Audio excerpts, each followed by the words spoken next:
Sometimes the weight of the world just feels completely overwhelming. Like there's so much pain out there, there's so much wrong. How can I do anything to make a positive difference? How can I maintain hope when everything is falling apart? Does that sound at all familiar to you? Because if so, I'm sure that you also know that there is hope and there is light, and you want to live a life of joy, purpose, wonder, and connection. And maybe you're just feeling a bit stuck and you're not sure how to get there. Or no matter how many good things you try to connect with, it always comes back to the bad news on social media, on the TV, the bad news being shared, how terrible it all is. But you know there's something beyond that. And if so, this episode is for you, and listen on for a very good vibe. Because the really big challenge here is, how do we balance it? How do we feel the pain of living with an open heart? How do we stay real and true while there is so much that hurts in the world? And how do we balance that with our joy, our celebration, music, love, connection? Well, in this episode, I am very delighted to introduce you to my dear friend, Roaman, who is a self-proclaimed artivist, an activist artist, and one of my best friends in the world, a truly inspiring man.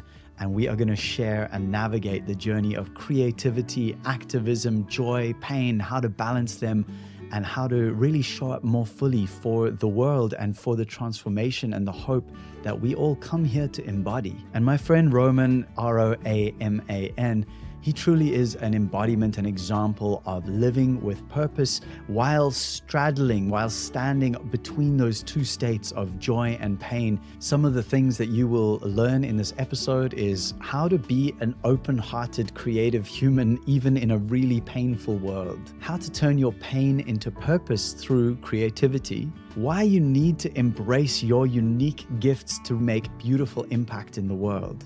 And really how to stay open to life even through the biggest of challenges. So if you're ready to be inspired to transform your pain into creative good, then you are in the right place, and this episode is for you. I'm your host, Nathan Maingard, and welcome back to We Are Already Free, the podcast where misfits from the mainstream stop worrying how bad it all is out there and instead get inspired and informed so they can focus on being the change and finding their tribe and living a beautiful life together. When you hear the words, "we are already free," what comes up for you? Acceptance. Change. A shift in awareness. Human beings are so powerful. There's so much more. Everything is love behind it. Breaking the chains of your own mind. That which remains. Nature. Getting out of the matrix. We're sitting on the treasure and it's already unlocked. We are already free. You're free. You are a walking map. Have always been free. You are always free, already free. We are already free.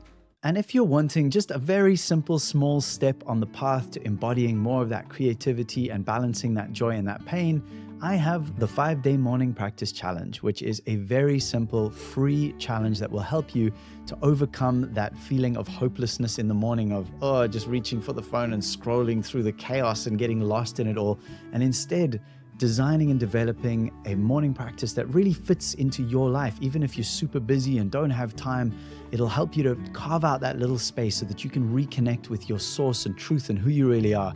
Go to the show notes, alreadyfree.me/yes is the link to the challenge, or you can just find the link in the show notes. An important note to you, whether you are a first-time listener or one of the beautiful weirdos who listens to this podcast as a regular part of your life, this is the last episode for the year. I am going to be taking a break. We're actually moving house to another part of the country, so time is filled up. I'm also in the middle, at the time of recording, we're about to launch the 21-day dopamine detox challenge, which is already full. I will put a link in it anyway in the show notes. You can sign up for the wait list because we'll be launching again sometime next year. Anyway, that's a whole other tangent, but that's what I'm focusing on for the next few weeks, as well as moving. So this is the last episode for the year, which is why I'm coming at you in the intro here and just letting you know a little more context before we get started. And yeah, if you do want to connect with me, I would love to hear from you. This is very much a one-way street in many ways. I don't know who you are unless you tell me. I do have links. You can either send me a voice note, which can be private, or if you're open, I'll share it on an episode next year. For season 4 of We Are Already Free, this is the final episode of season 3, and I cannot think of a better person, a better friend, a better human to share with you on this final episode. Thank you for being with me on this journey. And anyway, we're just beginning this episode, so enjoy this inspiring, uplifting, hopeful conversation with my dear friend, my dear brother, Roaman. That's part of the question I ask myself about social media generally is, can we really, like talk about escaping the matrix? And I know that's kind of an extreme term, but you could say it in another way. You could say like living a free life, living a conscious life, living a life connected to the values that actually almost, I mean, everyone I know shares values of wanting to have good quality friends around, community, family, wanting to feel like we have good quality food and water and all these wonderful things. And yet I see so many of us who are, even I'm living in a natural environment, a beautiful environment, but how much of my time is spent sort of arguing with other people on the internet and like feeling upset about something that's going on somewhere else in the world, that is going on somewhere else in the world, but like it's the polar opposite of presence practices. Like where this morning, for example, I was sitting out on my deck and the sun was just starting to rise. And like I said, I woke up at 2:30 in the morning for some ridiculous reason and I just couldn't get back to sleep. So I was like, well, I'll just do a morning practice then. So I was sitting out, and as it was getting lighter and lighter, I was watching, there was this bent over sort of little flower stems, and on each stem was a row of dewdrops, of raindrops, like just along each. And so as the sky was lighting up, those dewdrops were lighting up with this like orange golden glow. And it was like, it was heaven, it was paradise, it was Eden, it was God, it was everything that is so beautiful about reality. But if I had checked in and gone, what's happening, like what are the bad shit going on in the world, which is the easiest way to find bad shit going on in the world is open social media. So Yeah. Yeah, it's like know. what should I be stressing about right now? Let me have a look. Let me check in. But you said and it, see what I should be afraid about. Exactly. And I see you struggle with that almost in a way more than I do, I think, because of your deep sense of like your calling is to be an artivist, like activist artist. And so I see how hard that is for you at times. And it's hard for me too. I think it's hard for everyone at times, but I really see you like going through it. And you said to me recently when we were having that chat about like, where should we put our attention? And is it okay that some people, for example, don't have the bandwidth or the desire to be talking about Palestine, whereas in your case and in many others, like that's the only thing we should be talking about. And you said about how, this idea of we are all one. If that's true, then something happening anywhere is happening everywhere. And it reminds me of the idea of Ubuntu, which is an African term that literally means humans are humans because of humans. Like we are because of all of us. We are together ourselves, as in we are all one, basically. And then I was thinking, I don't know if we got this far in that chat, but I was thinking about how that's true. And humans are socially only designed to connect with like 150 people and to hold care and awareness for 150 people. And when it goes beyond that, we start to struggle to contain that. And so it's this question of like how to find the balance of taking care of what is actually around me in my sphere of influence and acknowledging that there's always going to be another really intense thing happening somewhere around the world that's going to really be like, bro, you have to pay attention to this. And so I'm wondering for you, how do you, like, because you are very active and you kind of have spoken out about so many of these things as they unfold. And I'm wondering, how do you manage it? Like, where do you draw the line for yourself of like, I can't do any more here, so I'm just going to go watch the dewdrops on a flower for a while and give thanks for life? It's a good question. I'm still figuring it out. I'm still completely figuring it out. And I think it's a matter of if someone is so inclined, is a matter of somehow creating space for both. Like just because I focus on social injustice in a part of the world that is several hundreds or thousands of miles away from my house, it doesn't mean that I can't also go watch a sunset on the beach and be like completely present. Like I return to just being able to hold both, like if I'm pushing something away in order to keep something else closed because that feels better,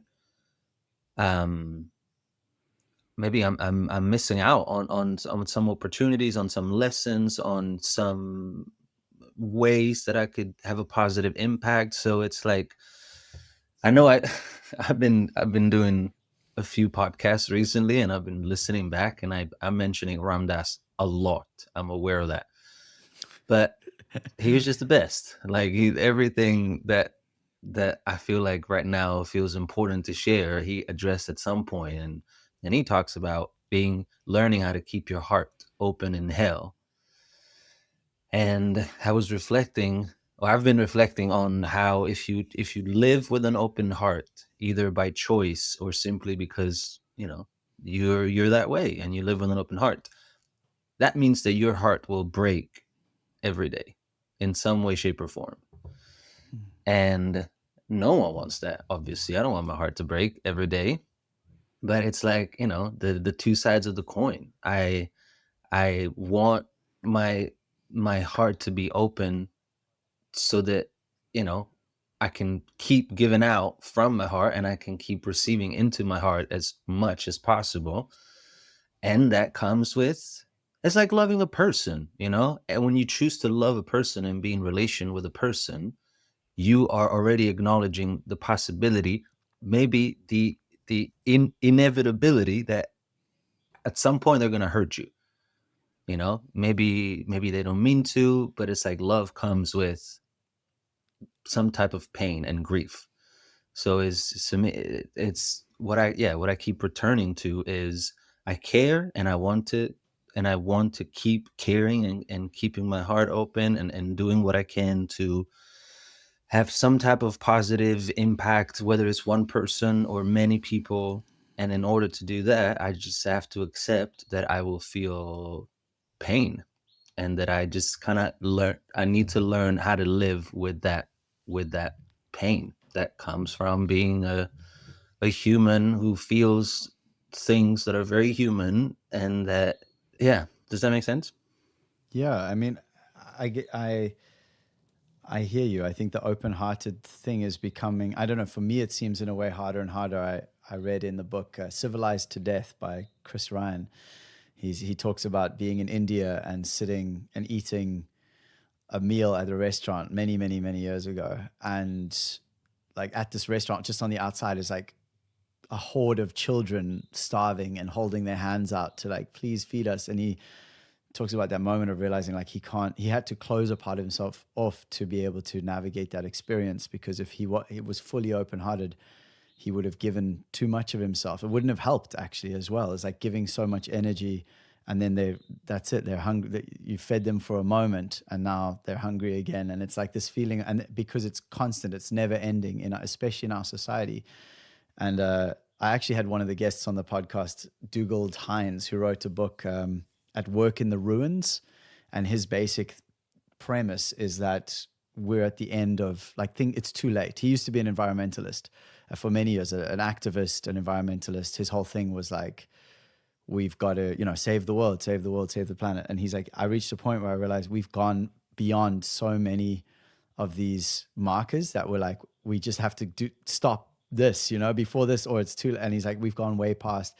And the question he was asking was, people keep talking about saving the world, saving the planet. He's like, but are things worth saving the way that they are now? And so his focus now is more that we are already in the end of a civilization. It's happening, it's collapsing. And then the question he asks is, what is worth doing? What is worth working on in the ruins? Like, what is still worthy of care and attention and love? And I think to what you're saying, it's loving. It's staying with an open heart, loving all of us as we navigate what is an incredibly painful ending of times, which is obviously also a beginning, but the ending is fucking gnarly. Like there's no escaping how raw and rough it is. And I think your music helps, like which is like that's the reality, is that the light and the love and the music and the messages, they help to make sense of everything. I get what you mean, and I agree. Like I've had this conversation in the past, like maybe the best thing that can happen is that we go extinct or that our society crumbles. Like we're not, and we're about to we don't have to go here, but we could get into a massive tangent that borders like fringe science. But I was thinking, I was thinking, how weird is it that we're the only species on planet Earth, as far as we know, that is unnecessary and almost obsolete? And if we disappeared, the natural world would actually not only not end, but be better because of it. Like if the bees disappear, we're fucked. If the little this one little part stops existing, like there's a domino effect of like everything's gonna die. If we disappear, everything's great. And we've seen it like during COVID. Like after 2 weeks of us being locked in our homes, there were like dolphins in Venice and like deers and walking around the street. So I thought, well, maybe what if we're going into fringe science, and I'm aware that these are not things that I believe. These are things that I think about because I'm very open-minded and very curious. But I was like, maybe we're not from planet Earth. If everything that is indigenous to planet Earth is working together, and we're the only ones, not only that we're not working together, we're just destroying everything. Like maybe we're not from here. Like just how now there are billionaires that want to go to Mars and colonize Mars. Maybe there's a history that we've forgotten where at some point we were like on another planet and we're like, yo, did you see Earth? Like we found this cool planet that has oceans and mountains. Let's go to planet Earth. And then we got to Earth and then we fucked it up. And that, anyway, all this to say, why am I saying all of this? Yes, that maybe we've gone too far, and maybe maybe it's too late. And what I'm saying is, maybe that's not a bad thing. Like we're not as important in the grand scheme of things as we like to believe. Like obviously, I care about the people that I love, and it's beautiful that we're on this planet and that our friends and families and beautiful things. But in the grand scheme of things, if we are a disease in a way as a society on this organic living being called planet Earth, the best thing, and you realize, fuck, we're the disease. Well, maybe we need to, get ourselves out. And maybe that's the most loving thing we can do. And I don't want anyone to suffer. I don't want any post-apocalyptic like shit show. But I do think about this. I am and legend. parallel I'm legend. And parallel to this, I when you were speaking, I kept getting the image of someone living in a really beautiful home, very tidy, very clean, everything's in the right place, everything works. Then you walk out of your house and the entire city is completely trashed, like just trash and garbage everywhere. It stinks and it smells. Now, if you're not aware that the whole town is covered in trash, well, it doesn't matter. Like you're not aware of it. You're in your clean, nice little home. But the moment you become aware of it, I guess you have a choice. It's like I can't clean all the trash in the city, but I can sweep in front of my front door. I can pick up some plastic here and there. Or I can or like the children. When I was in South Africa in Cape Town, I kept getting, my heart broken by these little children that would come to ask for money. I can't feed all of them. I can't save all of them, but maybe I can feed 2 or 3 for one meal. And that's again the learning how to live with both the pain and the love. Like a part of me was like, I'm glad that I could offer a little something that is not changing this child's life, but right now he's fed and someone is taking care of him. And there's a bunch of other children that I wasn't able to feed, but it's just too much. So it's like a little bit of both. Well, it's interesting you say that, because this almost like illustrates the question here around what is effective action. So for example, those children, like we've fed lots of those children, and we learned after a while that there's actually syndicates that are running. So those children aren't just hungry little children. They are hungry little children who are working for a syndicate, and they will take the money, and if you buy them food, they've got deals with different shops where they go and they take the food and they swap it for money, and then they pay that to their overseers, and they're part of a syndicate that is making money for the gangsters basically. And it's not that those children aren't struggling, they are, but the better thing in that case would be to pay to one of the food kitchens, because then the children can go and actually get food from the food kitchen, and there's a system there. So, and again, so coming at it from the broken heart, like if we act from a broken heart but we act with ignorance, that can end up being as harmful as not acting at all. And so it's this is part of what I'm wrestle with, is how to, because that's what I really admire about you, is you take assertive action, like where you're very courageous to like stand up and say your piece on social media and trust that what you're saying, or hope that what you're saying is going to have a positive impact on the other side. And that's where I feel kind of stuck in a way, is especially when it gets out there into the distance, is asking like, what is the appropriate action here? How can I really be of service? And what is really worth doing at this time? Even, and as you say, maybe feeding the kid in that moment, like giving them the money. I mean, that's it. They probably get a little bit of cash from the gangster for like having a score from the tourist, and, you know, they get to like fulfill their job for the day. And yeah, it's interesting you talked about Ramdas, because I feel like he illustrates this so well in some of the ways he speaks around being in the most rough situations, like sitting with terminal cancer patients and being like completely shattered, like just heart, just broken, completely brutal experience. And at the same time, feeling completely at peace and in awe and just like loving the whole thing. And that's the part that I keep coming back to. And not to say not take action. Again, like we've discussed before, I'm taking action in ways within my community that feels appropriate for me. But I think it's that feeling of, I think what I see you doing really well is inspiring people to take action on something. And at least that's what you've done for me, like we've discussed before. It's like, I resonate with some things that are just as important to me as currently Palestine is to you and to many others, that are, in my mind, as brutal and as rough and as unacknowledged and as real. And so I can take action on those things. And that's really what the gift of that lovely conversation we had recently was, that for me. And so, yeah, I'm curious to hear your thoughts on this. And then I want to move into, I really want to chat with you about your music and about this arc that you've been on, because I think that is, it ties into what we're talking about now. It's like, what is the action each of us can take as individuals? Like, what is the most important thing for each individual to take action on? But I'm curious to hear your thoughts on what I've shared.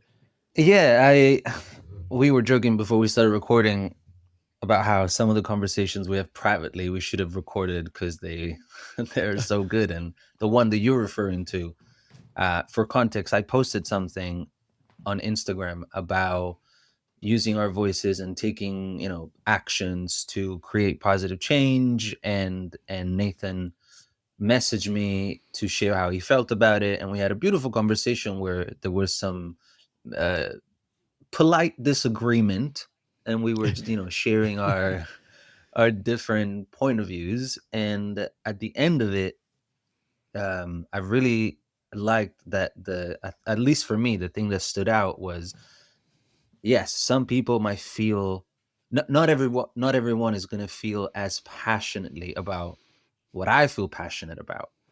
So maybe what I can do is not try to encourage or push others to use their voices for the things that matter to me, but to use their voices for something.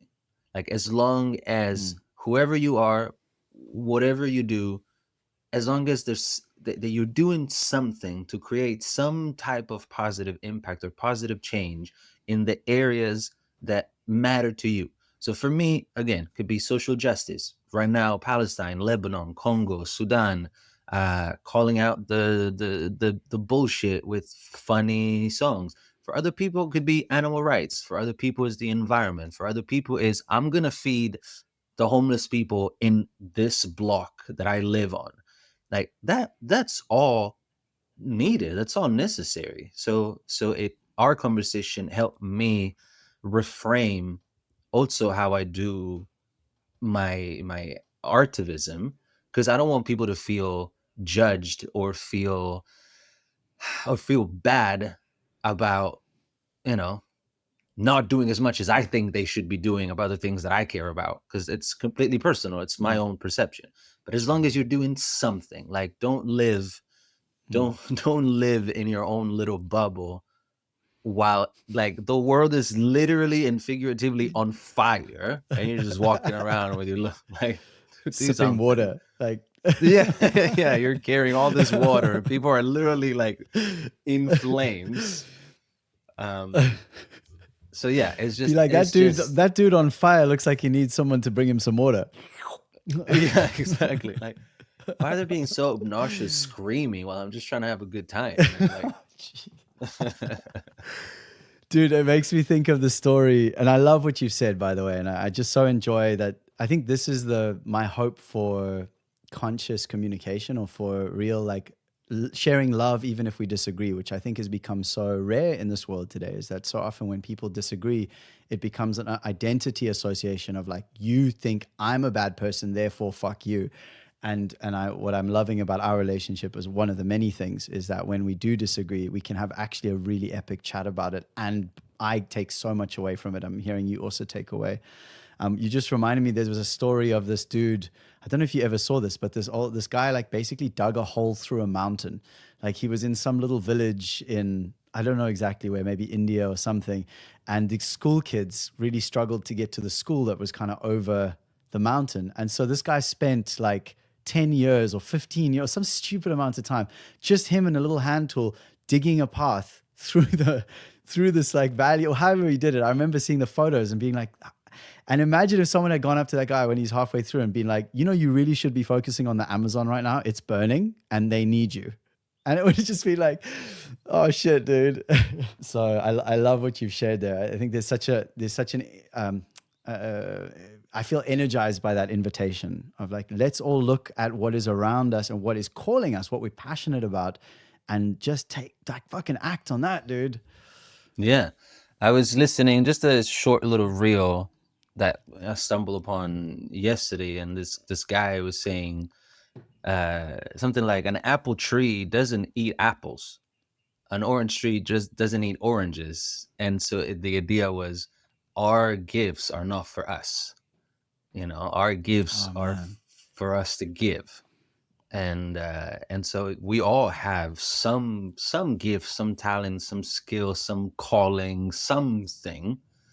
And I was also thinking about there's been like that nurse who worked with people who were dying. There have been a few who have recorded the stories of people, like what really matters at the end of your life, when there's no more bullshit, there's no more facade, like it's just the rawest, most authentic truth. And almost everybody was saying ultimately the moments that mattered, or the things that mattered, were not like my salary or big house or awards, were the small moments of connections that I had throughout my life with people. The little moments of kindness that someone shared with me, or that I shared with others. So it really, it could be someone building a little house for a little bird. Like it could be anything, but as long as we keep, as long as we do something to pass it on and making it go around. And some might be able to have a wider or impact. Some can do very little. It's the story of the hummingbird carrying one droplet of water to put out the fire, and the hummingbird says, "Well, I'm doing what I can," and that inspires all the other animals to go and get some water to put out the fire. Like maybe all you can do is pour some water on the fire. That's something, and it really comes down to that. And I was also thinking about the concept of integrity, which from this beautiful book I read called The Way of Integrity, I think the definition is something like when your mind, body, heart, and soul are in alignment. So as long as you live in integrity with yourself, because like if you see something and you don't actually care about it, but you say something because you think is the right thing, you're not in integrity. It's almost better that you don't say anything. And in the same way, if you see something and you feel like you should say something, but you don't, you're not in integrity. So it's the way that I'm integrity with myself might look different from the way that you're integrity with yourself, but it's a very personal thing. Like I'd rather someone who doesn't care about social justice not join the movement, so to speak? Like, what energy are you bringing to it? Are you doing it because you want other people to know you're one of the good guys? You're doing it because you think you should? No, do something else. Because there's so many fires. There's just fires everywhere. Little fires, big fires. Like, pick your fire and do something. I love that. You're actually reminding me in terms of that idea of like the impact we can have, is that one of my clients. So when I have a new client, I always have an intake form and ask them, like, where are you in terms of living your truth? Out of 10 out of 10 being like, you are fully there. 1 out of 10, no truth. And this lovely human came in and she was a 2 out of 10 when she started. And within, it doesn't always happen this way, but within 6 weeks, she was at a 10 out of 10. And I was like, okay, cool. So what's shifted for you? And she's like, she had, through the processes that we'd been running, she had this experience of realizing that she herself, that her authentic self, which she had kind of done that thing that so many of us have done, is like, I'm weird. I'm an outsider. There's something wrong with me. Like, should I, shouldn't I, if I want to be like this or say that. She had kind of worked through enough of that when she would walk down the street, she would just bring her energy to it, like who she really is. And through that, people were smiling at her on the street. People had started smiling at her. And I'm sure anyone listening has had these moments where we're in our zone, we're in our flow, and we just like, it's not about the others. But because she had started to embody herself more, she would walk down the street and meet people's eyes and bring that energy and say hello to the guy on the street who doesn't have a place to live. And yet, like, she's there just meeting him in presence because of that confidence in herself. And that's what I got from what you just said, is like, those little things, yes, it might turn into a bigger thing. Who knows? She could eventually run a huge homeless shelter. But the point isn't that. The point is that she is being the apple tree. She is offering apples, which only she can do. And that's what matters. And so I love what you've just said. It's like, it's such a, it's funny because it's almost like an addiction of our society to be like, but what is the impact you're going to leave on the world? Like, how big is you have to be somebody. But really the only person that you're being called to be is yourself. And actually I would like to, I want to hear your thoughts, but I also then want to ask you another question.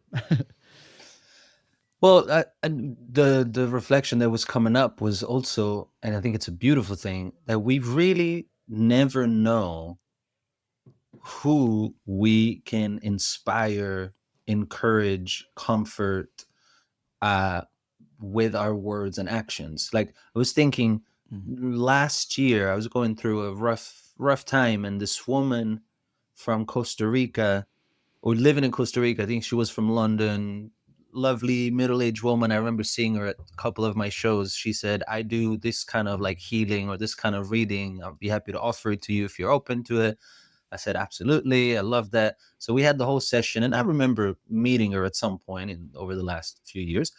And so we had the whole session. And then at the end, she said, I wanted to thank you because 10 years ago, I had just moved to London and I didn't know anybody, and I was feeling very lost and very alone. And I somehow came to one of your shows, and even though you didn't know me, you gave me a big hug and said welcome and smiled at me. And I felt like I was home. I was part of a community. I don't even remember that moment. It was one hug 10 years ago. And somehow this woman I get goosebumps. Like, I didn't. Bro, I'm fucking all over everywhere. Just Yeah. Oh shit. I didn't go out thinking I'm gonna give her a really good hug so that she's gonna feel. No, I was just me being me, and like, welcome, big hug, big smile, like. And that woman remembers that, and so you never know. You never know. Just you smiling, walking down the street, just you picking up a piece of paper and throwing it in the garbage, just you. Whatever it is, you have no idea the kind of impact you can have on a complete stranger that in 10 years will be thinking about you. It's just crazy. Well, so this is actually a great segue into this, what I want to ask you about, which is that it takes a certain something, because it could have gone either way. Like, you might not have been the person who was there playing that show, like at that venue, ready to give her a hug. because your start out wasn't like, you could easily have gone in many different directions. Like I think you're the only person I know personally who's a professional musician who started playing guitar. Was it in your 20, like you were 20 or 21 or something like that? Or 19. I was going to turn 20 19. that year. Right. So that's like technically late to start an instrument you intend to, or you end up being professional in. And I kind of, because for someone listening right now, they might be going like, well, that's all well and good, but you know, you're an artist and you know what you want to do, and da, da, da. And I kind of want to give them an insight into how different it could have been for you and what you had to go through back then to break out of the mold that your life, society had said, like, okay, Ricardo, this is the mold you get to live in. And you were like, fuck no, there's something else calling me. Like, what happened? How did you work that out? How did you know? How did you go? And what was your life like before? And then what was that shift moment? Very good question. Well, for context, I was born and raised in Rome from a, traditional Italian family, both parents from the South. I was raised in the church. There were some degree of expectations or desires that I would follow my father's footsteps. He's a medical doctor, but he's also one of the preachers in the church, so that I would become another preacher or a doctor or a lawyer. I graduated in political science because I thought I wanted to be a diplomat. So it was very much like mainstream, so to speak. But I always felt like, I remember after high school, even though I had never surfed in my life, after high school, I was like, I just want to be a surfer. Because to me, surfer meant I'm free and I enjoy life and I live, on a beach. And then, kind of randomly, I fell in love with playing guitar. I dropped out of my first university and I had the summer free, and I reached out to a good friend of mine who played guitar, and I said, do you have an old guitar that I can borrow, see if I can figure it out? Started learning on YouTube, quickly fell in love with it. And but there was no thought of like, I'm gonna be a professional musician. It was just like, I really enjoy this, and I get to write cheesy love songs for my girlfriend, and I'm a little bit cooler than I was before I started playing guitar. And then I realized, no, I really love this. And at the time, I'd finished I graduated from my university, and I was offered an internship to keep working at the university. So let's say from my parents' perspective, I was winning. I graduated from an American university. I was working a job that was paying fairly well. But something inside of me was like, this is not it. Like, I'd be sitting in artificial light, typing away on this big chunky keyboard, doing something I did not care about at all. And all I can think of was, this is not it. So it wasn't even like, I know exactly what I want to do. It was like, this is not it. So it all started from just the satisfaction and curiosity of like, what can life really be? What can I create? I think something that played in my favor is that I either don't care about something or I absolutely obsess over it, which is not healthy, but that's just how I am. So like, I and once I fell in love with music, I was like, I really want to give this a shot. So I moved to London with the idea of, I'll just be in London for 3 months in the summer, see what happens if I spend some time just playing music. And then that trip changed my life. I ended up living in London for 3 years, and my life completely changed. So to answer your question, it was a mix of feeling this fire inside of me that I didn't want to surrender to the fact that I was going to live a life that I didn't feel passionate about. I was like, this cannot be it. I don't want to, this is not it. I'm not happy. I'm not satisfied. I'm just kind of like getting by. So it was a mix of being maybe a little bit crazy, maybe a little bit courageous, maybe stubborn, and saying, no, I'm going to try. And also meeting you and the rest of the community in London, which made me feel so supported. It was the first time in my life that people were not just saying, "Oh, you're good. I enjoy your voice," or "I enjoy your songs." You guys were like, "You're amazing. You can definitely do this. Like, don't stop doing this." Because I came from a reality where my parents and society were like, "Yeah, you're good, but like, get a job or keep the job or Yeah. do music on the Mm. side."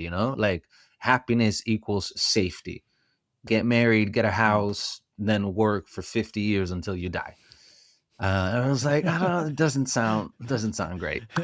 And Hashtag good life. hashtag good life. Yeah, so it took a lot of determination to even just leaving the church when I was 16 or 17. Like I had to sit with some of the elders and kind of like tell them why I wanted to leave and why I didn't resonate with what they were saying. Um and feeling like I was disappointing my family, because at first they were just freaking out. Like, what do you mean you got fired from your internship? What do you mean you're moving to London? What do you mean you don't have a place to in London? You're sleeping on your friend's couch. What do you mean you're living in a commune? What do you mean you haven't had any keys for a year? What do you mean you're playing barefoot in the streets? What do you mean you don't have a plan? Like a constant Oh, source no. of stress and disappointment for my poor parents. Shout out to my parents. Mm. Um, Yeah. but there was always a voice inside of me that honestly just said, keep playing. Just keep playing. Because even if it doesn't work out, which was a possibility all along, even if it doesn't work out, at least you'll know you really tried. Because for years, I didn't know if it was working out. In fact, for years, I felt like it wasn't, But there was always just like, keep playing, keep playing, keep playing. The more you do it, the better you get at it. The more you do it, the more you'll find your voice. The more you do it, the more you find your style. The more you do it, the more you get the support of people. And the more you do it with some degree of selflessness, meaning I do this, yes, because I love it, but also because I see that what I share and how I share it has a positive impact on people. That's some serious karma points, And then life, again, you don't do it for that reason, but then you see, like in the physical reality, the fruits of giving. Because there are two main energies, the giving and the taking. You're either a giver or a taker. And sometimes we are a little bit of both, But doing something with this idea of, this is my gift, this is my offering, I would be doing this anyway because I love doing it, but I choose to do it and put it out there. Then life has a way to take care of you and reward you and put you in the right place at the right time and connect you with the right people. So I feel like I was lucky enough to find something that I genuinely love and that I'm good at and that people appreciate and feel inspired by, and that I just give it a fair shot. And somehow things have been working out, and now I can't imagine doing anything else. But yeah, there's a mix of, maybe you're crazy, maybe you're stubborn, maybe you're a dreamer. People are like, "Oh, you're a dreamer," as if that's a bad thing. Like Right. everything that was ever accomplished or created or started with an idea and someone dreaming about it, So I think that answers your question to a degree. Yeah, I reckon, man. Yeah, it's interesting because I think also because we've been through such a big journey together as friends and working together back then, playing music and we've talked about this a lot. But like when I went through this dark night of the soul of like, for whatever reason I can't keep playing music, and it was such a painful process because I was thinking about this again recently. I had a very successful Patreon page. I was a successful independent artist. I had really amazing people from all around the world who loved what I do, were paying $50, $100, $25, $1, like hundreds of people being like, here's money every month just to keep being you. And I was like, I can't keep doing this. And that was such a fucking mind bending. Oh my God, this is so like, how can I not continue? And you said something to me a while ago that really touched me. Because I didn't know that you'd had that experience, but you said, because I was kind of saying, I don't know, I felt like I gave up on my music career and this whole thing, even though I know that I didn't, because I've had a calling to step up and serve people as a transformational guide. And even saying that now still feels a bit cheesy because it's such a popular thing now, life coaches and transformation and coach this and coach that and money mindset and all these different things. But like this calling has been calling me for so many years, and I ignored it because I was like, no, I'm a professional musician. That's my identity. That's who I am. That's what I do. And I really had to fall the fuck apart to be humble enough to let go of that identity and say, okay, so I'm going to start studying some breath work. I'm going to start studying a pro coaching certification. Like I'm going to surrender to the flow of life that has been calling me for so long in this direction. And like you said, it's been these years of, am I doing the right thing? Am I crazy? Is this da-da-da? But things are flowing and it's clear that there's so much alignment here. And then I was chatting with you about this a while ago. I don't know if you remember, but you said, you're like, dude, I actually like tell people the story of how courageous you were. And that really hit me of like, whoa, that you, like my dear friend, would actually be, the vision that you had of me was one of a courageous person who's willing to change. And that was powerful for me. So I really thank you for seeing that and witnessing that and honoring the deep courage and the pain of that fucking change, of letting go of what I thought was my life. Yeah, no, I feel you. And I stand by that. And I was just thinking as you were sharing, just like shortly before we sat down to chat, I was messaging with a friend who told me that the person she was with just basically broke up with her. Really sad. As she's flying to go see him, he's like, actually, Oh my gosh. this is something really painful. And I haven't replied properly because I told her I had to do this, but I replied properly. But when she told me that, a part of me obviously felt her pain. Like, that sucks, that really sucks. And a part of me got excited for her, not to sound cheesy, but I do believe this. Every time life says no, life is actually saying yes to something else.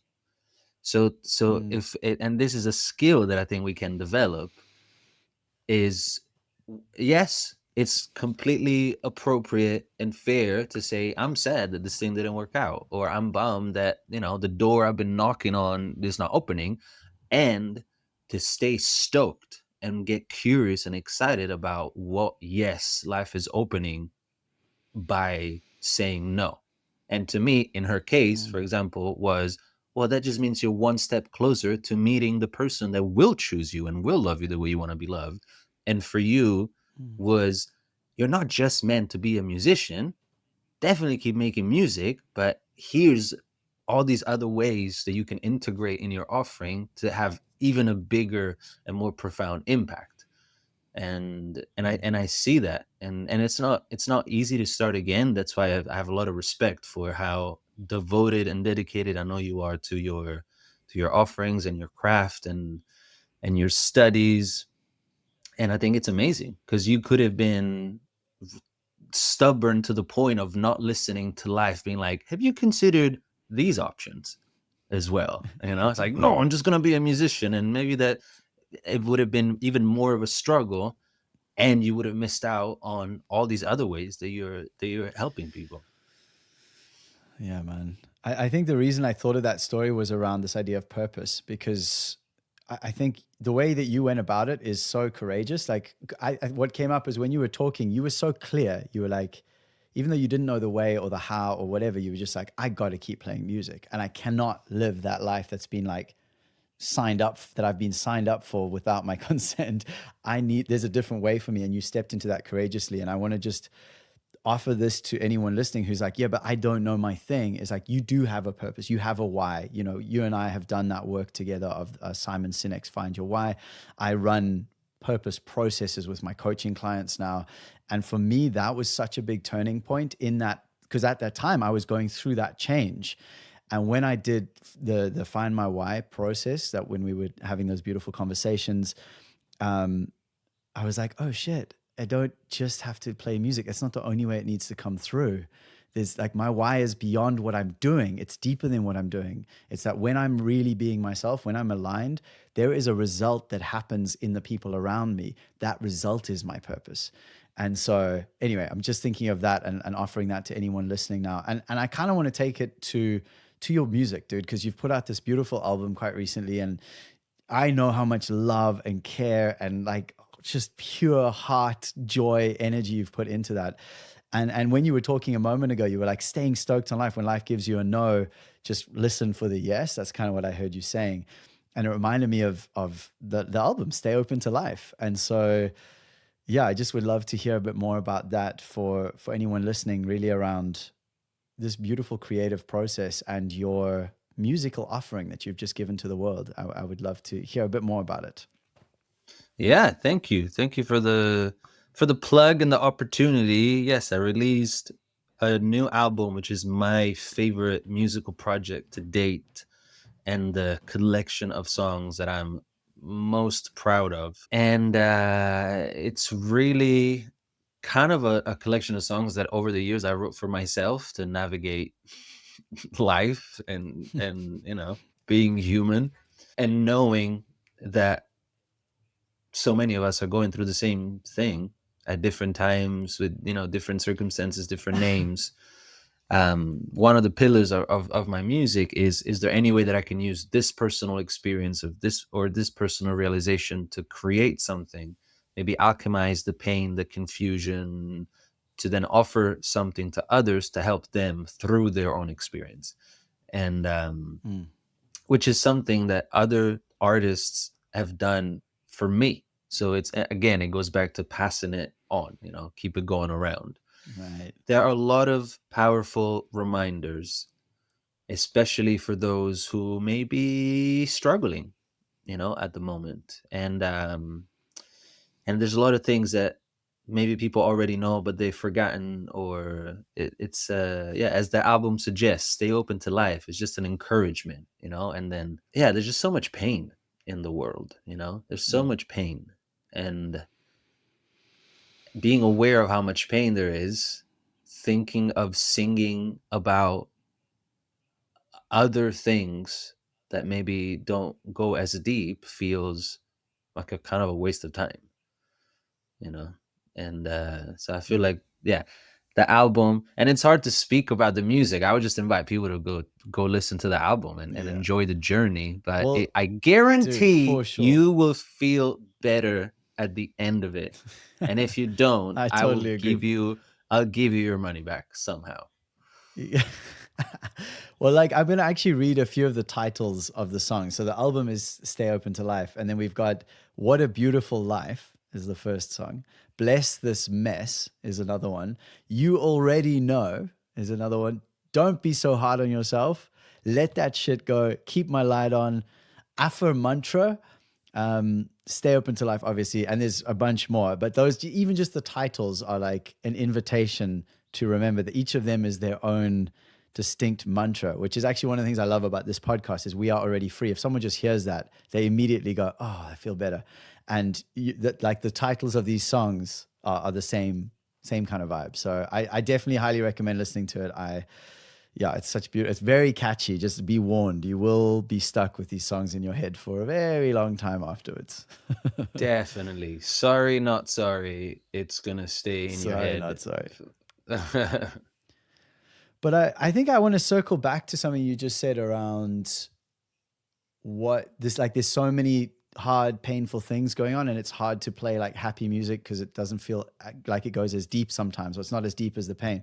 But I would challenge you on that, because it reminds me of sitting in circle with the honey coin and with plant medicines and in these healing spaces where I've had these experiences where I'm literally in the most pain, like emotionally just sitting there with my head in a bucket, like purging out just all the pain and feeling like I'm never going to come through this. And then I'll hear one of the shamans either like playing a beautiful song or say the thing they love to say, which is "so alegria," which means only joy or all is joy. And they do it, I know they do it intentionally at those heavy moments, because what it gifts me then is the remembrance that I chose this. I choose my experience. No matter the pain I feel, the pain I'm going through, the pain in the world is what it is. And I still have a choice around how I meet that. And so I would really say that your songs and the message of joy, the message of staying open to life is as deep as the pain and the wounding and the trauma and the anguish that's happening. It has to be as deep. Life doesn't work any other way. So I just want to like really hold that, because I've heard you say this a few times, and I understand where you're like, I don't know if I should be putting out these happy songs when there's so much shit in the world. And I'm like, bro, this is when we need someone there being like, so alegria, motherfuckers, like only joy. Let's go. So yeah. Thank you. No, I feel you. It's a good reminder, and yeah, I think in a way these songs are the songs on the album are the perfect example, because through music, I get to explore themes that would maybe be or feel quite heavy or dense, but in a joyful, light way. So that's the beauty and the alchemy of music. Like a lot of these songs that people are dancing to and singing in their car while they're traveling and having a good time, they come from a lot of pain, but the music alchemizes it and then offers something that is both deep and takes you to a place where you can actually feel these things and reflect on them, but also uplifts you. Someone, I forget who, someone said it was a perfect mix. It felt like both a meditation and a celebration. And I love that. I think it's a good So good. snapshot So of good. the album. That's great. Well, let's talking about creativity and this idea of transmuting energy, because one of the things that we've both been doing, and actually I was inspired by you've been doing it longer than me, but is these songwriting workshops. And I just love like witnessing and hearing the stories of what people have experienced through these workshops. And then I don't know how I got inspired to do it. I mean, it was definitely through you, but I don't remember what was the turning point where I was like, oh, I should do that too. But it's been so nice to bounce ideas with you, and we each have our own way of doing these, but it's become like people are inviting me on retreats to do that thing, as well as the breathwork, ice bath, transformation, all the things. They're like, we want you to do that workshop. So could you tell us, like, the basic thing here is there might be someone listening right now who's like, I've got stuff that I don't know how to process. I've got difficult things, or I want to use my voice more, but I don't know how. So I'd love to hear you just introduce this concept of a songwriting workshop, and like, how is it that someone listening could connect, even just one of the tools you use or one of the recommendations of how could someone start to connect with their voice more and bring some words through, bring some messages through, and start transmuting some energy for themselves? I think the first thing, and this is usually one of the first things that I say in my workshops or like private sessions, is that there's no wrong way to do it. There's no wrong way to do it. You are a unique human being, and your expression and your perception is just as unique, and as such, there's no wrong way for you to feel your feelings and say how you feel. So it can feel like almost paralyzing, like, oh shit, there's no wrong way to do it, meaning I can do whatever I want, and now I freeze because I don't know what to do. But it's supposed to make you want to get closer to it, because there's no way you can fail. Like, unless you're writing songs for unless you're writing songs for Beyonce and they need to be exactly the structure, exactly 3.5 minutes, you do whatever you want.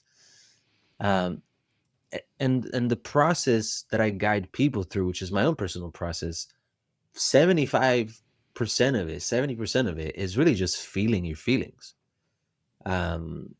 And that's why I talk about the alchemy of songwriting, in my case, in our case, which is really just authenticity, feeling your feelings, and expression.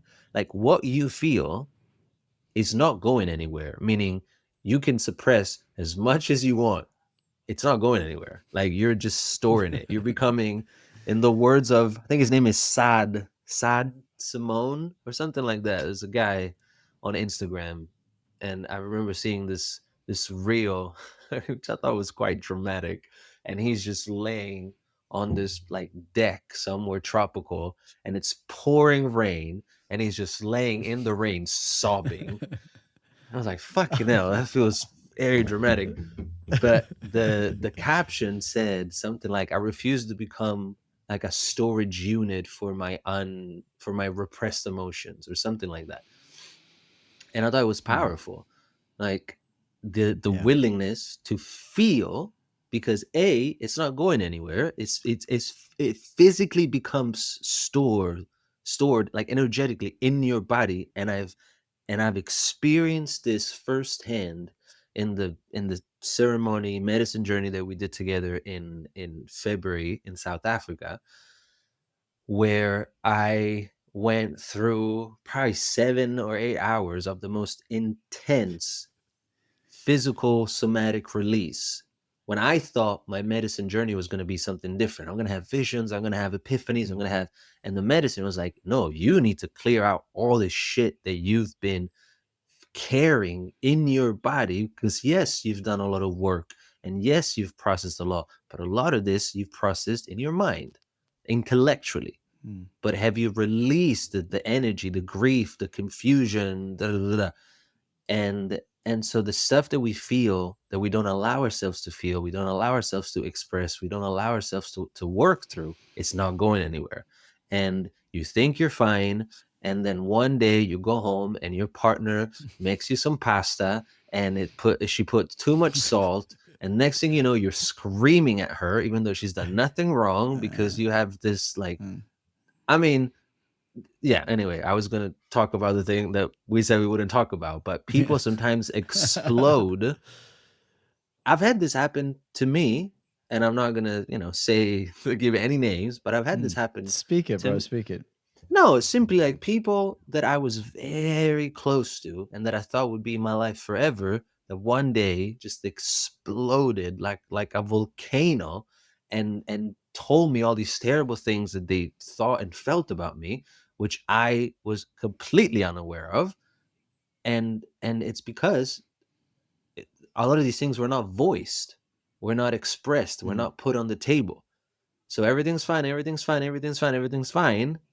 And then one day you're shouting because everything is not fine, because you haven't felt your emotions. And so the artistic process of feeling and expressing is, if nothing else, even if you have no desire or intention to share your songs or your poetry or whatever your art form is, even if you don't want to share it with anybody and it's just for you, do it for yourself, because it allows you to work through what you're feeling in a way, where you keep the energy flowing through you, from an experience to an emotion to a feeling to a song to a and it's not as heavy and painful as just kind of like sitting in bed miserable, just thinking about, just rumination. It's like, no, actually get in touch with what you're feeling, what happened, why it happened.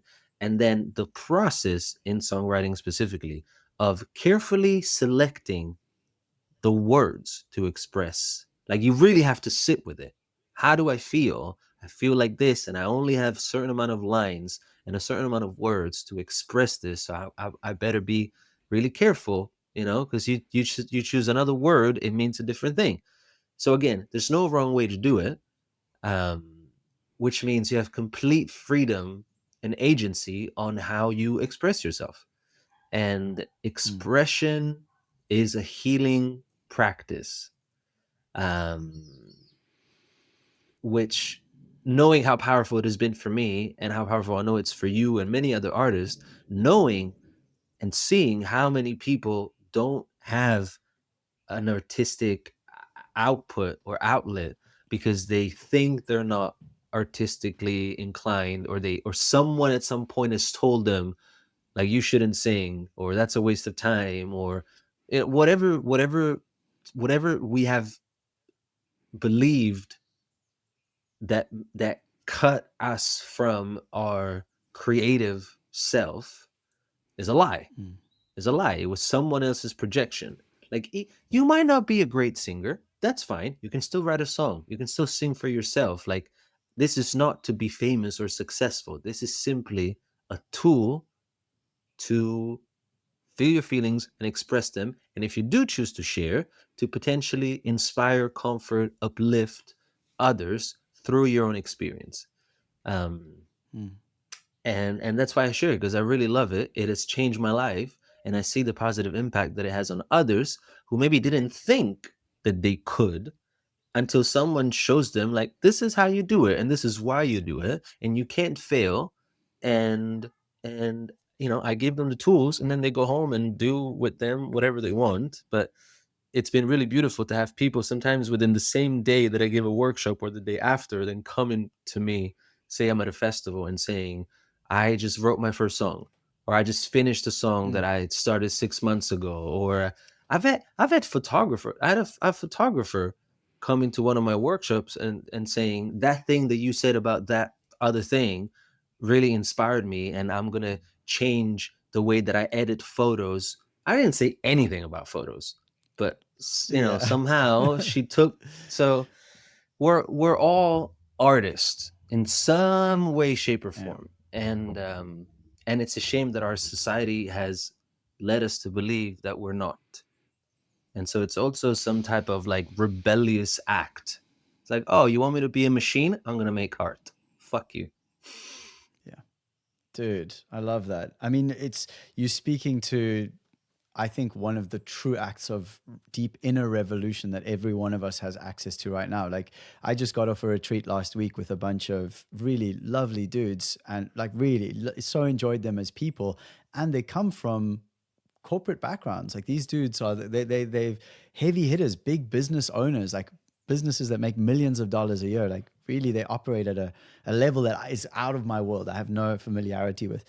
And I took them into this workshop, and I've done it enough times now that I know when they get that nervous look in their eyes of like, oh God, I'm not a writer. I don't know how to do this. I write, like, I can draw stick men, and I write at that level of writing. That's one of the things I heard someone say. And next thing, I think even that same guy, dude, he was done with the song that he wanted to write, because I guide them through. It's a transformational process. So we use the hero's journey, and there's like, I've got a particular kind of aim that I've got for them. And I hadn't even finished talking, and he's like, I'm done. I was like, what? And he showed, and I went and checked it out. Because I say to people, they go off and they spend, some time just writing alone once I've given them all the prompts and kind of the setup. And I said, if anyone wants to talk to me, call me out. And he called me over. He said, I just want you to see, and I read it. He's like, what do you think? And I read through it. I was like, dude, you did it. There's nothing else. And again, exactly, I echoed what you said. I was like, he's like, is it good? And I said, I don't get to say that. Like, that's not you've written something that is true. I can see that. That's what I'm interested in. You've written a true thing. Bro, when we turn that into music later in the process, I have such intense goosebumps talking about this right now. Like, it was like spirit stepped in and it came through, and this song, like and I looked up, and there's this man just with tears pouring down his face, just being like, he's like, I don't know what just happened. Like, he's like, I don't cry. And he's just got these like lines of just, bro. So yeah, I think what you said is so important. We are all artists. We are all creators. And so many of us have this little child inside, locked away, this creative little being that's just like, I've got stuff to say. I've got things to draw.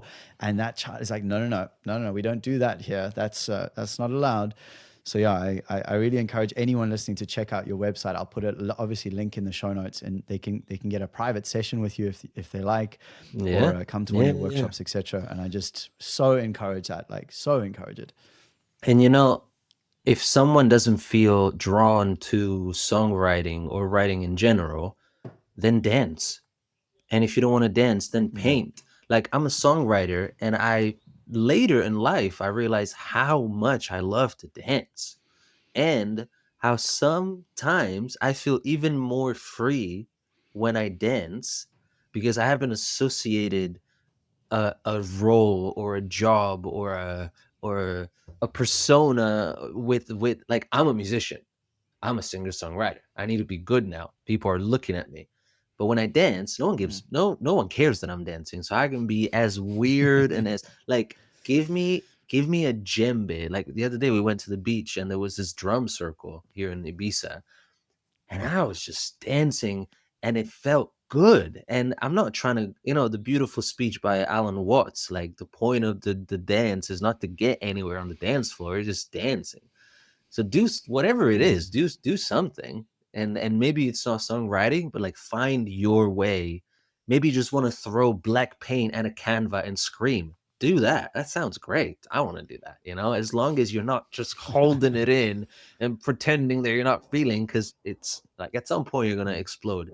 And you might, like, do it for others, because you might say something or do something to hurt someone you love because you didn't take care of the shit that you're carrying.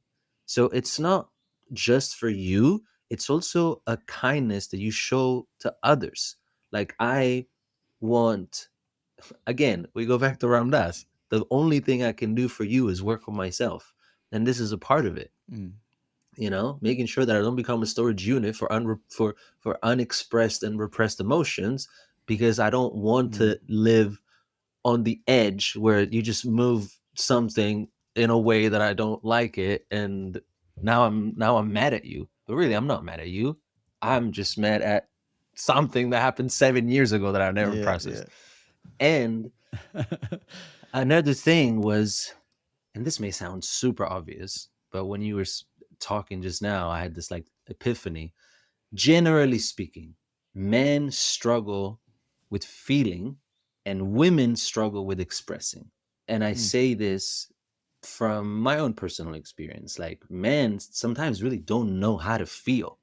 Like, I think I was reading something by my friend Nick Warner, who's a great man, great coach. I don't know if he prefers the word coach, but he's a real one. Shout out to Nick. And he'll say, if you ask a man how he feels, he might not know what to say. If you ask him, what do you think? He'll have an answer. So Right. the job or the calling is for men to really learn how to feel, and for women to learn how to express. And I'm not saying this in a judgmental way in any way, shape, or form, but so much of my friends and my sisters, their struggle is using their voice. And it's painful because society has made them feel that way. Shut up. You're just a woman. Your opinion doesn't matter. You don't know what you're be talking about. hysterical and Don't be hysterical. Why are you so emotional? Like, whatever it is. And so it's a shame, because on one side you have people that don't know how to feel, and on the other you have people that feel but don't know how to express. So we're all wounded in our own way. And I do believe that art in any form is a very healing tool that we should give more space to as individuals and as a society. Dude. And I I'm need with you to 100%. I need to plug in my laptop. Just a second. Oh shit. Okay. I'm still here. Yeah, well, I was gonna say, because you can still hear me and the people listening can still hear me. The point of this idea of it being revolution or a rebellion, I think, is that it has a real. It's not just, yes, it helps us to process and release the things we're holding on to, but also then once we've cleared the channels, and like the darkness has come out. Because often that's, for me anyway, and I speak for myself, but I know for a lot of us, when we're holding on to that shit, it's got to come out. Like, the pain has to come out, and we got to let the pain out until we're ready to return to joy, basically. And so, and for some people, their music is always going to be a bit sad, but in that sadness, there's also joy. And what you made me think of, and I think we've spoken about this before, but was this guy Mark Henson's art, the Paintbrush Warrior. I've actually brought it up. I want to see if I can screen share it with you, and tell me if this works. And so anyone who's watching this on a video on YouTube would be able to then see this. Can you see that? Not yet. Okay. My laptop is a little bit slow because it was dying. Oh, something is happening. It was done. So basically, you've got this for those listening to the audio. Yeah. So for those listening to the audio, there's basically a man with a paintbrush and a palette in his hand. And behind him is just like nature and birds and beauty and colors and rainbows. And he's pushing his paintbrush across the canvas that he's standing on. And where his paintbrush hasn't been yet is like skulls and prisons and guns and war and handcuffs and pain and destruction. And it's this idea that being a paintbrush warrior, being an artist, is not just a nice to have. It's how we imagineer a different reality, even when we're living in a really shitty one, which in many ways our society is a shitty society right now. It really is. But how do we how do we keep hope? How do we keep getting out of bed and taking action, helping to feed the people on our block if we don't see anything other than what is currently around us? And that's what art can do, is it can show us a dream and show us a vision of that there is a different way possible. And to me, that is such a key part that any of us can choose. And that's what I think for me, the workshops I'm doing with people is to support them in owning their hero's journey, not just focusing on the hard stuff, but how does the hard stuff help you to be stronger, more resilient, more open-hearted, and use that to create, to push that paintbrush across that painting, across that canvas, so that you can create a different way. And so, yeah, that's kind of what you were sharing around being a rebel, being this act of rebellion. I think it is so deep and so important that we do all learn how to imagine a different way of being. And again, just so appreciative for the work you're doing with all of that. Thank you. Yeah, I love the concept that artists, I guess, are people who allow themselves or push themselves sometimes to see a different reality, maybe a reality that is not real right now. Like if you look out and you see, yeah, pain, war, destruction, like if you're able to only see that reality, you won't even get out of bed. Like what's the point? Dude. Everything's fucked. You know? Yeah. But being able to have a glimpse of hope, or to see whether it's a silver lining or just a possibility, like there's an element of delusion. Some artists are also delusional, but like in a positive way. John Lennon singing "Imagine all the people living life in peace," totally delusional. That will never happen, and that's just the nature of reality. Like it's the duality, you know. There will always be people that want peace. There will always be people that want war. But he changed the world in his own way with that song. So, and I was also just now thinking about Michelangelo, the sculpture, the famous, I mean, he was more than just a sculpture, but, and there's a story, I don't know exactly how it goes, but he was walking around with his students. And at some point he stopped and he pointed at, I think it was just a block of marble. And he said, "Wow, look at that beautiful angel." And his students looked at just this block of marble and they were like, "What are you talking about? It's just a block of marble." He could see what the block of marble was going to turn into after he had, done his work. And so he took that block of marble and brought it into his studio and carved out a beautiful angel from the block of marble. So I feel like in a way that's also what the artist does. You see something, it's just a block of marble. It's just another politician lying. It's just another section of the ocean being poisoned. It's just another whatever. But you see what it could be, and you see what it can turn into. You see what it can become, and art is the vehicle to get there. Because otherwise, life it's just so grim. If there's no art, if everybody was just in line doing what they're told, and like let's all jump off a cliff together, there's no point in being around. It's just so grim. So yes, please, more artists needed. I think even the Dalai Lama said that the world does not need more successful people. And I think he was meaning successful in the way that our society views success. He said it needs more artists, healers, teachers, creators, poets. And so, and I believe that fully, absolutely. Cool, man. Well, I would love to ask, and you've been asked this before because you've been on the podcast, but whatever comes up for you when you hear the words, "We are already free." Oh, okay. We are already free. All comes up is just a lot of joy, really. The way you phrase it is, it's like it's an inescapable fact. Like you didn't say we are going to be free after we do all these things. It's like we are already free. It's like the most powerful reminder. Makes me think of that story of Ramana Maharshi when he says, man is like someone who's sitting in the shade, being all like nice, cool shade, gets up, goes and sit in the scorching sun, and then starts stressing out about the fact that he's too hot and tries to find his way back to the shadow when he was in the shade all along. you know, and it makes you think a little bit of that. So it's a powerful reminder that points me back to that part of my being that has always been free and is always free. If it wasn't maybe for the stories that I tell myself and that I believe and that I have an emotional reaction to, but at least the purest, most authentic part of who I am is free. Is free, and there are stories of people who I think now of people who were in jail, like Nelson Mandela, 27 years, or some of the people that are like in prison for life. For life, you spend your life in prison, and I don't know the name now of this man, and I'm sure he's just one of many.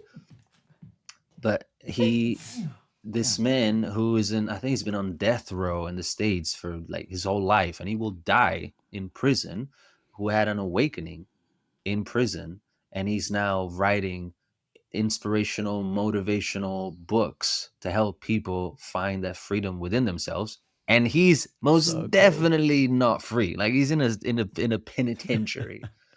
And somehow that man has access to his inner freedom and is now helping others. This is obviously an extreme example, but it's a powerful one because our sick society is doing so much to make us think, feel, and believe that we're not free. Because a human being who's aware of the fact that he's free is a dangerous one, and in It's a not a good way. profitable one. It's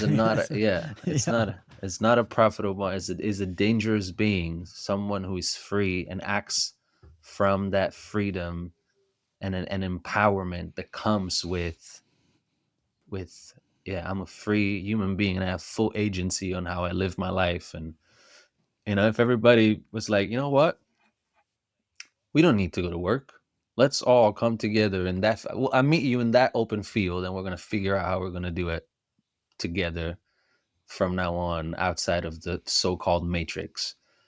That's not good for them. Whoever's running the show, they don't want that. So we are already free. Yeah, it's a powerful reminder of an unchanging and unchangeable truth that lives behind and beyond this dream and illusion that we keep entertaining ourselves with. Don't know if anyone's told you this, but you have a way with words. I do like words. I know a couple. You word good. It's interesting. We were talking about like even the titles of your album. I think of them as like they're mini mantras.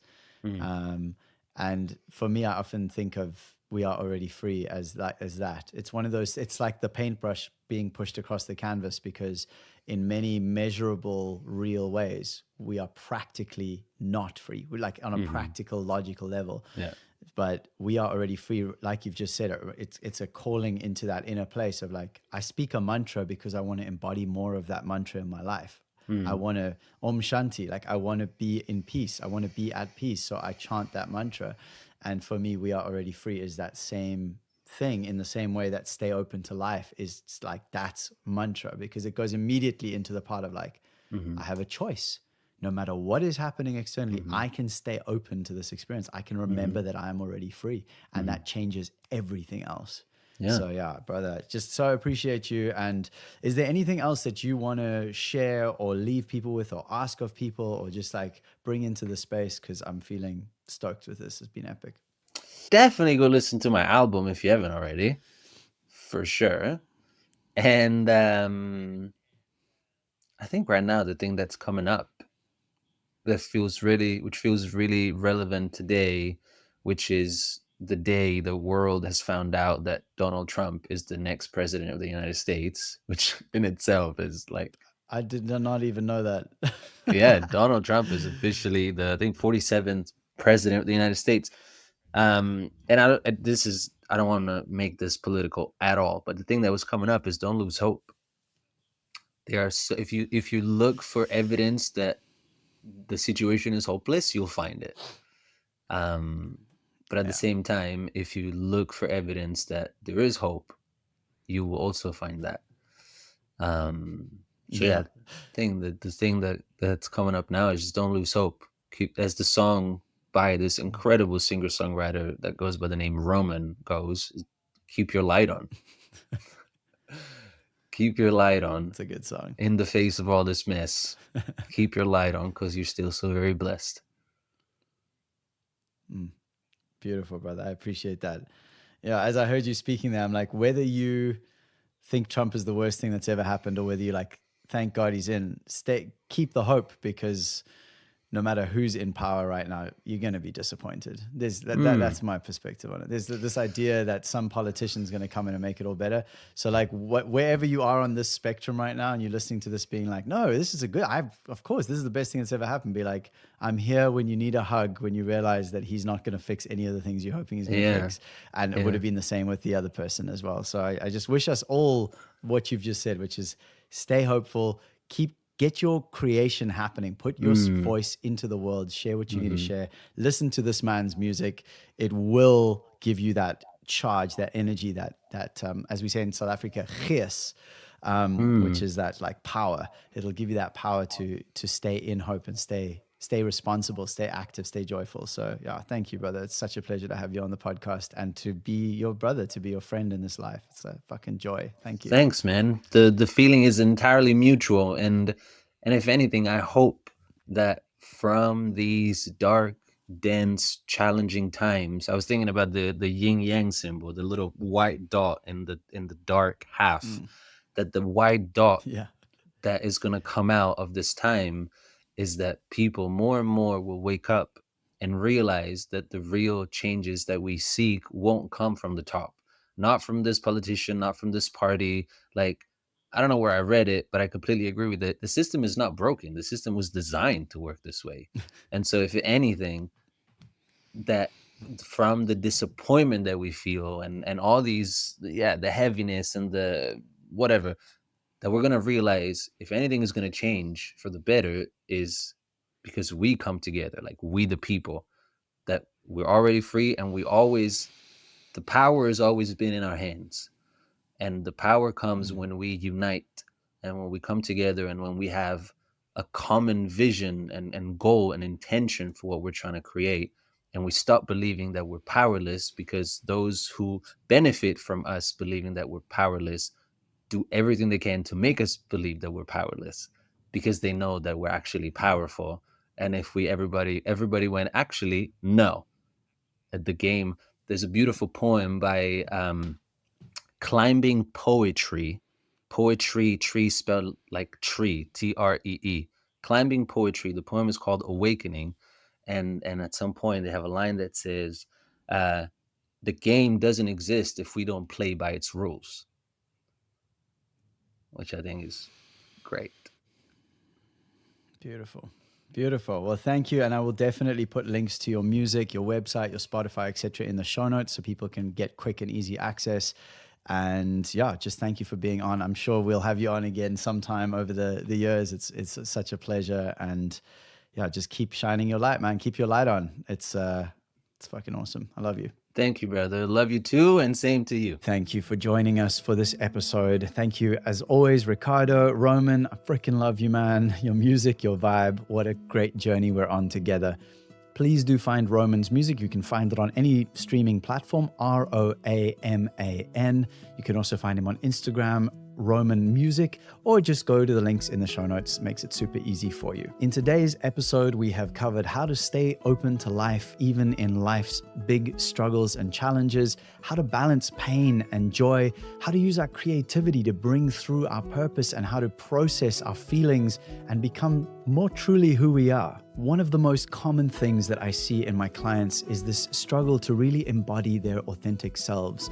And I think this episode has been such a gorgeous example of someone who has chosen the hard path of getting uncomfortable, staying uncomfortable, stepping out of his comfort zone so that he can truly embody who he is. And look at the result. Look at what it's bringing into the world. And I promise, if you haven't heard his music yet, you're going to love it. It's going to really shift some vibe for you. There's some hilarious music, some serious music, some deep music, some spiritual music, and everything in between.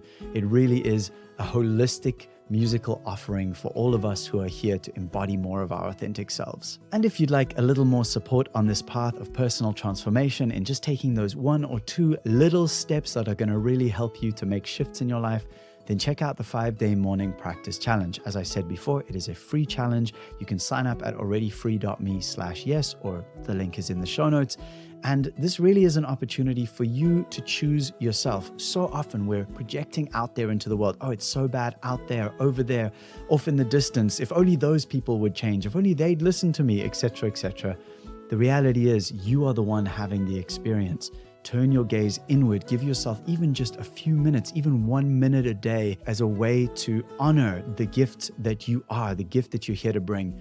It's a free challenge and it has a really positive impact on those people who take it. So go to the show notes or just go to alreadyfree.me/yes. As I mentioned in the intro, this is the last episode of 2024. I am about to move cities with my dear wife, and we've got lots of other things on the go. So we're going to just take a bit of a break for a while. I will be back with season 4. Can you believe that this is season 4 coming up of We Are Already Free? If you haven't already, please make sure to follow this podcast, subscribe to it wherever you're listening right now. And if you really want to go far, leave a testimonial. A testimonial? What do I mean? A review on Apple Podcasts, or tap the 5-star rating on Spotify, or make the effort to go to the show notes and send me a message. How has this podcast impacted you? What's your biggest takeaway from the year? What does this mean for you? Like, I want to know. I mean, I put this out there. I love doing it. And I know a bunch of you are listening, but I don't know who you are unless you tell me. So take that action. Even if you're driving in your car right now, you know, at your next stop, pull over and come say hello. Come, let's connect. Let's get to know each other. I would love to know you more. And thank you for being on this journey with me. I will see you in the new year. And as always, please remember, we are already free.